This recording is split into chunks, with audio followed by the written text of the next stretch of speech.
पानी बिलोने से कभी मक्खन निकलने वाला नहीं है। ऐसे तत्व ज्ञान के बिना चाहे बाहर से दुनिया में कुछ भी आचरण करो, ध्यान करो कि कुछ भी करो, उसमें कोई दम है नहीं, केवल अपने को ठगने की बात है। और तत्व ज्ञान पूर्वक जब तत्व की महिमा आएगी तो ध्यान करने की बात नहीं है, ध्यान हुए बिना रहेगा नहीं। मैं आपको एक दृष्टांत देता हूं। कोई किसी कन्या को चाहता है और मान लीजिए उस कन्या के साथ उसका एंगेजमेंट हो गया। अब बोलो, उसको कन्या का ध्यान करने की कोई विधि समझाना पड़ेगी कि ध्यान ऑटोमेटिक होगा? बोलो भाई बोलो, हैं? ऑटोमेटिक होगा। कहां होगा? मंदिर में होगा कि बाजार में होगा कि कहां होगा कि कहां नहीं होगा? बोलो। ऐसे जैसे शुद्धात्मा की महिमा आ जाए, क्या कह रहे, उसे ध्यान सिखाना नहीं पड़ेगा, उसे ध्यान की रिहर्सल नहीं करना पड़ेगी। उसे एक बार श्रद्धा जाग जाए तो उसका तो ज्ञान निरंतर सारी दुनिया से हटता रहेगा और उसकी तरफ रुचि बढ़ती चली जाएगी और आत्मा की ओर आता चला जाएगा। और आत्मा की ओर लगेगा तो आत्म ध्यान ही होने वाला है, अशुभ ध्यान नहीं होने वाला है, शुभ ध्यान ही होगा। क्या कह रहे, सब जग रहे हैं कि नहीं? नहीं तो ध्यान करने लगे हूं। देखो भाई, जब समझाएं तब ध्यान नहीं करना। ऐसे में हम बोल रहे तुम ध्यान कर रहे, बताएं आपको, हम बोल रहे तुम ध्यान कर रहे, ध्यान काय का कर रहे बोलो आप जरा, ईमानदारी से बोलो। शब्दों का कर रहे हो कि आत्मा का कर रहे हो? हम बोल रहे हैं और तुम सुन रहे हो, तो उपयोग काय में लगा है? शब्दों के ग्रहण करने में उपयोग लगा है कि नहीं? तो वो ज्ञान कौन सा ज्ञान है? इंद्रिय ज्ञान है कि नहीं? इंद्रिय ज्ञान से आत्मा पकड़ में आता है कि नहीं? बोलो बोलो, है? नहीं आता है। तो काय से आत्मा पकड़ में आता है? ये इंद्रिय ज्ञान छोड़ो, ये बात करना छोड़ो, ऐसे में ज्ञान की महिमा जानो, ज्ञान से जानो और ज्ञान को ज्ञान में लगा दो। क्या ही ख्याल में? बहुत से कहते हैं कि हमें एक प्रॉब्लम है और तो सब समझ में आता है, ये हम अपने उपयोग को लगाएं कैसे? मैंने कहा एक बात बताओ, तुम्हारा उपयोग कहीं तो लगता है कि नहीं? यहां कहीं तो लगता है, तो कैसे लगता वो हमें समझा दो, फिर हम तुम्हें समझा देते हैं कि आत्मा में कैसे लगाना। तुम पैसा में कैसे लगाते हो, क्यों लगाते हो सो बताओ। व्यापार में कैसे लगाते हो, क्यों लगता है सो बताओ। हमें उसकी महिमा आई है, काय की? पैसे की, व्यापार की, संयोगों की महिमा आई है, इसलिए हमारा ध्यान संयोगों का चलता है। तो अब एक काम करो, स्वभाव की महिमा जिनागम से जानो और अन्य की महिमा छोड़ो, स्वभाव की महिमा करो, तो तुम्हारे को आत्मा का ध्यान हुए बिना, यह आत्म ध्यान करने की विधि और कोई तरीका नहीं है। ऐसे नहीं, और नहीं तो कई ऐसे। मैं तो आत्म ध्यान में बैठा था, मुझे तो एक बिल्कुल प्रकाश नजर आया, प्रकाश नजर आया, माने आत्मा के दर्शन हो गए। आत्मा के दर्शन हो गए कि भ्रम हो गया? हैं? प्रकाशमय आत्मा होता है? प्रकाश तो पुद्गल का वर्ण है, किसका है? आत्मा प्रकाशमय नहीं होता है, आत्मा का प्रकाश चैतन्यमय होता है। कैसा होता है? अनुभूतिमय प्रकाश होता है। ये जो चमकने वाला प्रकाश ये आत्मा का प्रकाश नहीं है, ये पुद्गल का प्रकाश है।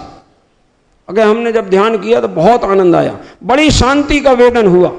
मैं एक बात कहूं ना, ये शराबी होता है ना, वो कहता जब हमको बहुत ज्यादा आकुलताएं हो जाती हैं, दिमाग में टेंशन बहुत हो जाए, तो टेंशन रिलीज करने के लिए क्या करना, क्या करता है बोलो?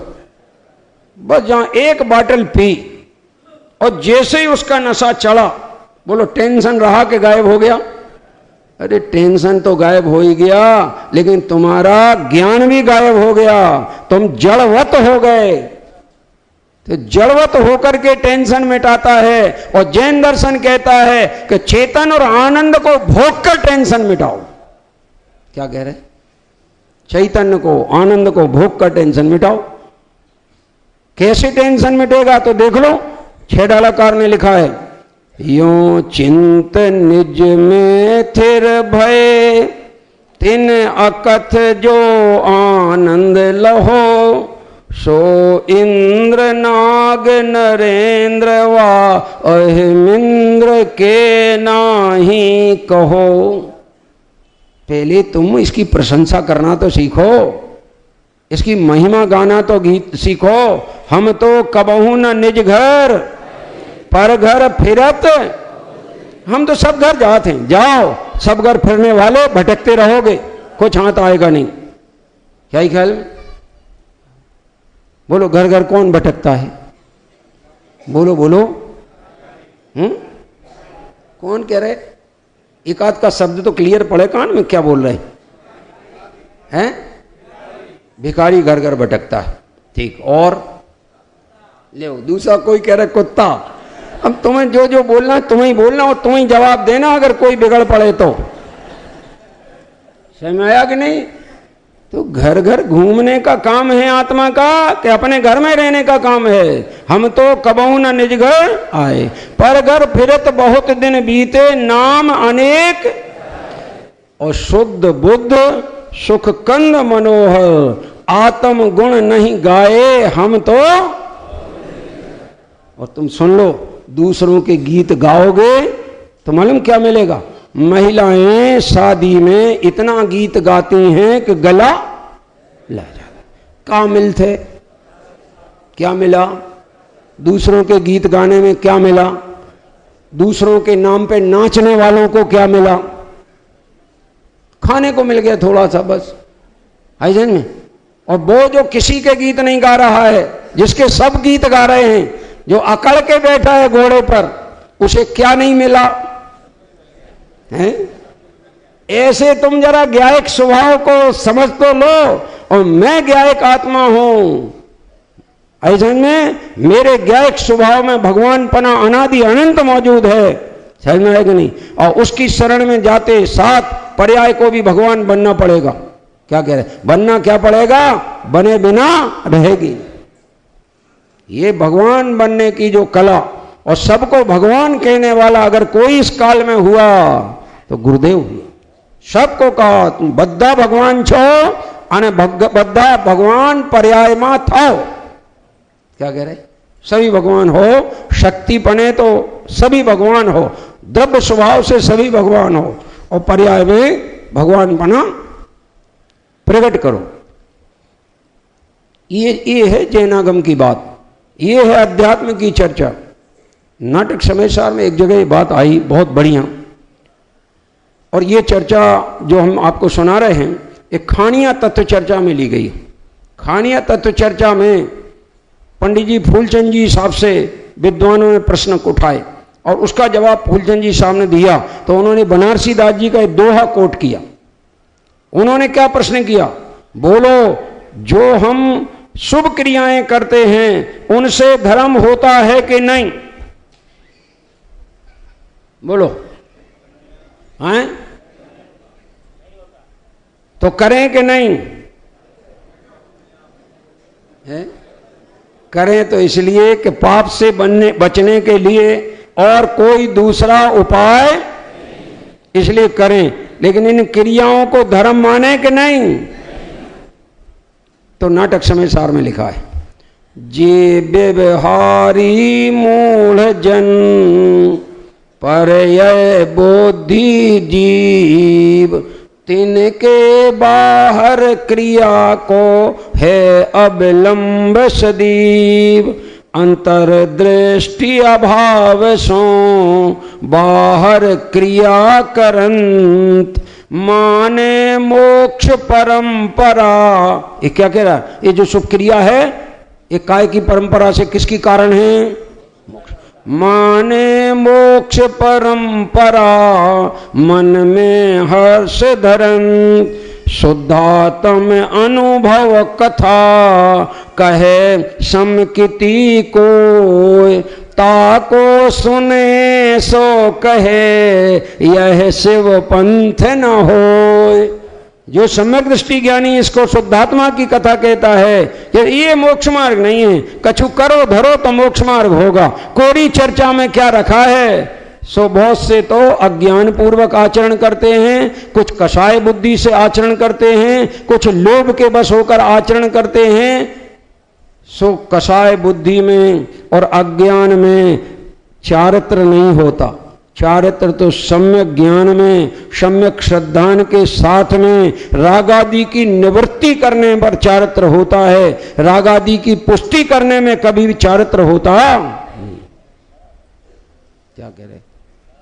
ये है बात बराबर, ये समझना चाहिए। ये समझे बिना आत्मा का कल्याण होने वाला नहीं है। लिए इन्होंने बहुत बातें लिखी कि ये मरण को भी नहीं गिनता है, इंद्रियों की पीड़ा को नहीं गिनता है, क्योंकि इसका ज्ञान जो है गेय, इसका ज्ञान जो गेय मिश्रित ज्ञान है। कैसा ज्ञान है? जैसे अपन दाल में नमक न डालें तो दाल स्वादिष्ट लगेगी कि बेस्वाद? बेस्वाद लगेगी।